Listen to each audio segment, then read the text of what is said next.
जल देखा मति उपजे, कामण देखा काम, यूं शस्त्र देखा चाला उपजे, और माला देखा राम।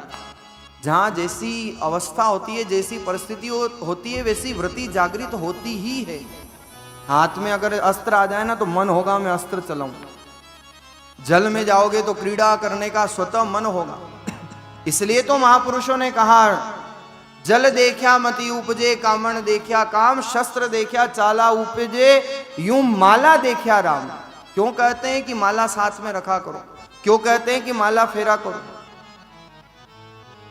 माला तो काठ की है, इससे ये तो मुक्त नहीं कराई, लेकिन माला का अर्थ क्या है, माला का प्रभाव क्या है, क्यों हाथ में माला ली जाती है?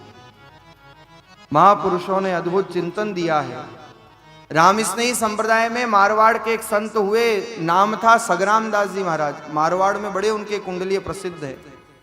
वो लिखते हैं अपनी वाणी में, कहे दास सगराम माला मोटी बात, भाग बड़ा जाका जे फेरे है दिन रात।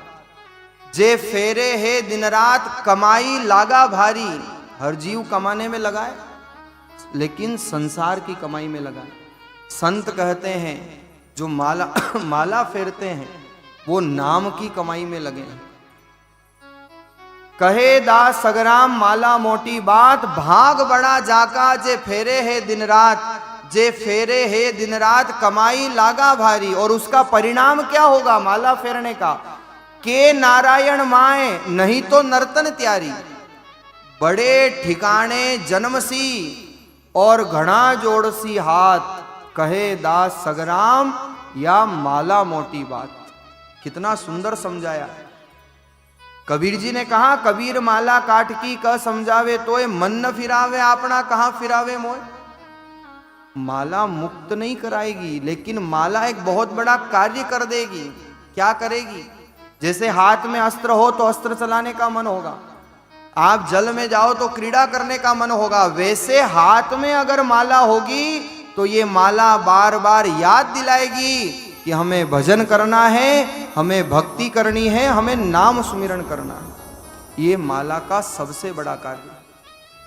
और महाराज माला का प्रभाव, भाग बड़ा जाका जे फेरे है दिन रात। बड़े भाग्यशाली होते हैं वो लोग संसार में जो भगवत भजन कर लेते हैं, जिनसे भजन बन जाता है, जिनसे भक्ति हो जाती है।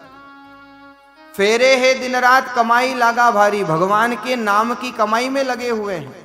और उसका प्रभाव ये होगा के नारायण माए। माला फेरते फेरते जब भजन इतना हो जाएगा कि जन्म मरण के या तो चक्र से मुक्त हो जाएंगे, ठाकुर के चरणों में स्थान मिल जाएगा। लेकिन महाराज अगर इतना नहीं भी हो पाया तो संत कहते हैं के नारायण माए नहीं तो नर्तन त्यारी। अरे कम से कम 84 लाख योनियों में भटकना नहीं पड़ेगा, आपको मानव तन तो पुनः वापस मिल जाएगा। और मानव तन भी मिलेगा तो अच्छे कुल खानदान में मिलेगा। आपको जीवन में सुख मिलेगा, आपको जीवन में वैभव मिलेगा। बड़े ठिकाने जन्मसी और घना जोड़सी हाथ। इसलिए तो कहते हैं ये प्रारब्ध का खेल है। पूर्व जन्म के सत्कर्म जब इस जन्म में संचित होते हैं तो जीवन में आनंद होता है। माला फेरने से या तो अच्छे कुल खानदान में जन्म होगा, जीवन में सुख होगा, जीवन में आनंद होगा। और अगर भजन अधिक हो गया, पर्याप्त भजन हो गया, तो इस जन्म मरण के चक्र से ही मुक्त हो जाएंगे। आज महाराज गजेंद्र जब जल में गया तो क्रीड़ा करने लगा जल देख करके, लेकिन जल में क्रीड़ा करते करते जब ग्राह ने आकर के चरण पकड़े, अपनी ओर ग्राह खींचने लगा। आज हाथी जोर जोर से चिंघाड़ा, लेकिन कोई बचाने नहीं आया। और यही संसार की गति है। जब विपदा आती है, जब कष्ट आता है, तो जिनको हम अपना मानते हैं वो सबसे पहले पल्ला झटक के जाते हैं। और महाराज ये बहुत सत्य है, जब संसार के सारे दरवाजे बंद हो जाते हैं तो केवल महात्मा और परमात्मा का द्वार हमेशा खुला होता है। भगवान, महात्मा और परमात्मा, संत और भगवंत जीव को आश्रय प्रदान करते हैं।